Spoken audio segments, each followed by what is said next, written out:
मामा भौणी दादा खुड़ी समस्त बेणागरिया गर्भणीपड़ा ढोलपथर बेणागरिया पाटणार समस्त माँ भौणी माने मानकर पाद तले मोर कोटि कोटि प्रणाम। आजिकार दर्शक एवं श्रोता बंधु मान पाद तले मोर कोटि कोटि प्रणाम। बेसी समय नौनी बहुत कष्ट स्वीकार करी श्रम स्वीकार करी ए नाटक को आमे परिवेशन करू। जदि किछि भूल थाए आपण माने विज्ञ आपण माने हमको क्षमा देवे। नाटक होउची समाजर प्रतिबिंब। नाटक द्वारा ए समाज में घटुथिबा नाना प्रकार कुत्सित कदाकार जिनिस दूरीभूत हुए।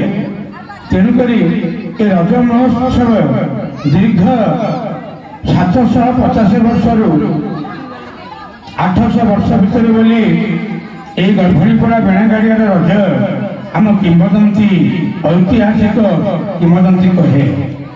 सौभाग्यर कथा ए पर्यंत बेणागाड़िया ग्रामवासी वृंद ए महोत्सव को उज्जीवित करी बंचाई रखिथिबा हेतु आम अंचलवासी तांको निकटरे गौरवान्वित मन करने सहित से मंगल कामना करुअछु।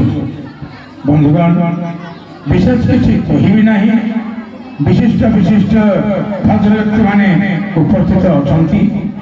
तेणु आम समस्ते आज गोटे निष्पत्ति नवा ए लोककला साहित्य कला संस्कृति परंपरा को आम किभली भाव आम अंचल आहरी प्रतिष्ठित करिपरिबा। समस्ते एक मन हवा हिंसा मनोवृत्ति परित्याग करिबा।